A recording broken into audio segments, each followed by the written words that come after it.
Johann Goethe was a German philosopher, theologian, and many other things in the 1790s.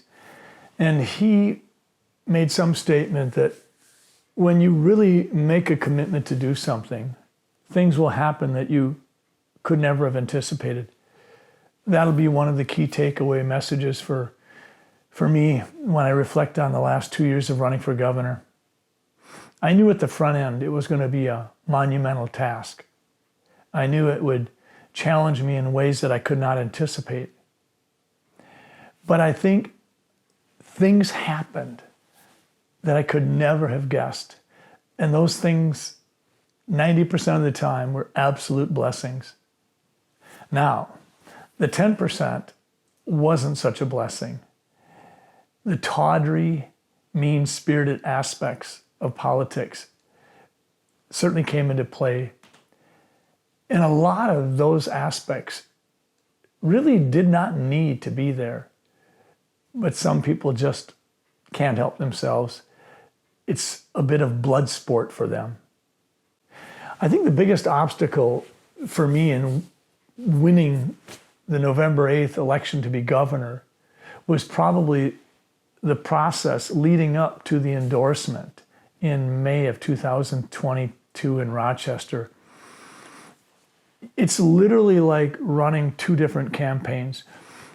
To get the endorsement, you're speaking to an audience of Republicans, many of whom reside pretty close to the goal line, if you think of it as a football field. When you run for governor from May to November, you're now speaking to that same audience, but you're also expanding the audience to include the entire right side of the football field, as well as that group of people who live between the 40 and 50 yard line on the left side of the midline stripe. And so many of the positions you will take in that first election to get the endorsement don't sit well during that second election to win in a general election. And I think that was the biggest obstacle. We had an aggressive and volatile endorsement contest with 7 different candidates. And it was no holds barred. And there were deceptions and half-truths that played into that election that required firm responses, sometimes polarizing responses. There was a young man during the campaign named Henry who happened to have strong feelings about some of the national and statewide COVID policies during the course of the pandemic. And Henry's roughly 10 years old. And he spoke with such an articulate passion. And he was so on board for Scott Jensen. He had just such a profound truth about him that he blessed me. And there were other young people who did that as well. A young man named Jackson, a couple of young ladies who spoke with powerful, passionate voices, and they hadn't yet reached teenage years. Those are some of the huge blessings. I think the prayer support also was a huge blessing from so many people. I was truly struck by the fact that Minnesota frequently refers to the land of 10,000 lakes, but I would say we are the land of tens of thousands of really good people out there. It has been said by scholars that a democracy has a finite lifespan, that when more than 50% of the population understands that it can directly or indirectly benefit from the largesse of the government, that democracy starts to slide downhill. Ronald Reagan, as president in the 1980s, exhorted America to look to solving our own problems in our neighborhoods, in our businesses, in our communities whenever possible. I think for many, I think their God has become government.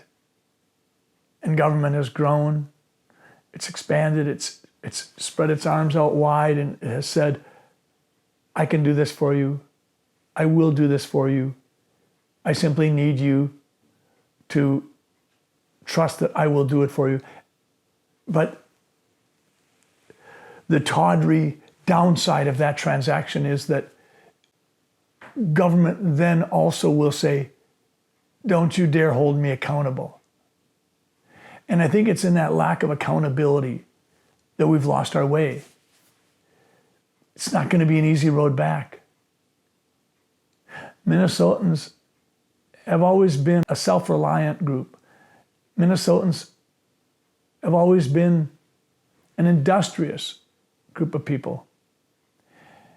We've shed some of those powerfully important qualities that have helped get Minnesota to the enviable position of being a leader in business and healthcare, mining and farming, the entire agribusiness, as well as educating our kids. I think we've lost our way. Our moral compass collectively is not pointing true north. And that isn't to say that mine is the moral compass that points true north. I suspect that we're all striving in that process, hopefully, to get our moral compass to indeed point true north. But I think Minnesota is in a place where there are consequences for the fact that we no longer have the same moral compass. I've been asked, what would you say to the person who's thinking about relocating their business or relocating themselves? Prior to November 8th, I was inclined to plead with people. Please hold off. Let's let the election take place. There are better times coming.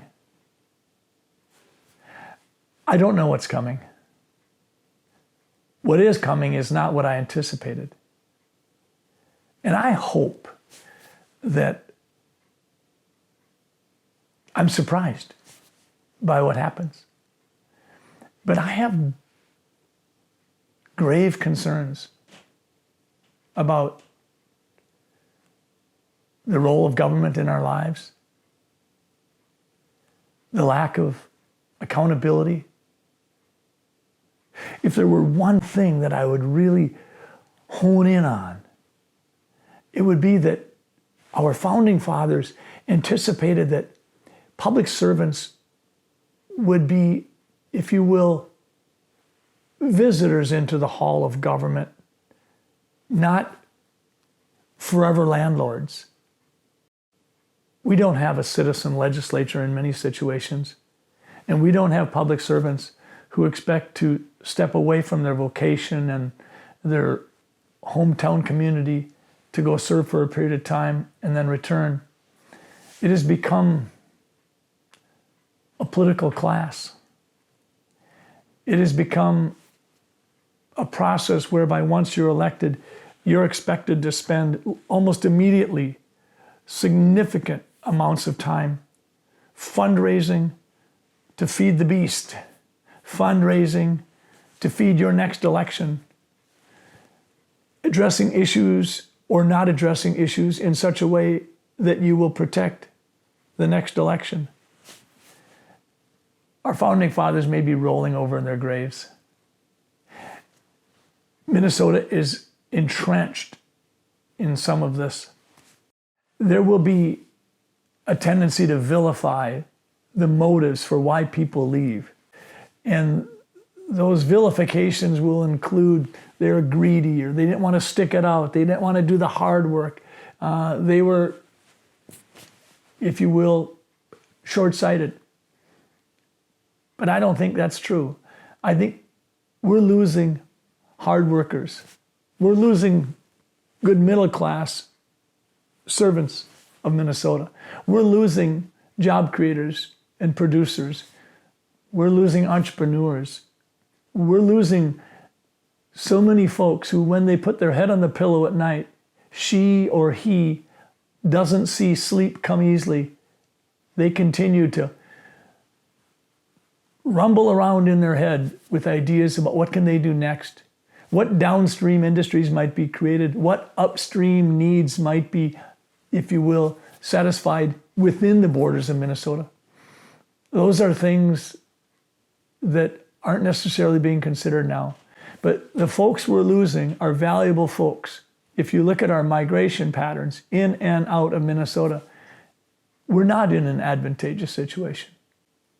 I cannot come up with a compelling reason for why people should stay right now beyond job security, a love of the climate, which isn't so common, family and friends, roots. Those are the, if you will, the pieces of the puzzle that keep Minnesotans here. Most people don't like 30 degree below zero weather with 20-mile-an-hour winds. Nothing works well. There are other places to live. But I think family and friends, business and roots, security will keep the vast, vast majority of Minnesotans here. But we will lose folks. And with it, we will lose many, many things. Dollars in taxation, yes. But I would argue that that's not the biggest thing we'll be losing. We'll be losing the vibrant intellectual energy, the forceful determination to do more and to start more businesses and to take care of their employees or to create an opportunity for more employees to be hired. Granted, my feelings are powerfully influenced by the fact that our election was just 72 hours ago. But I think Minnesota is in for challenging times. And I think I tend to be a bit of a naive optimist generally. And I don't like to come across as any kind of a jaded cynic.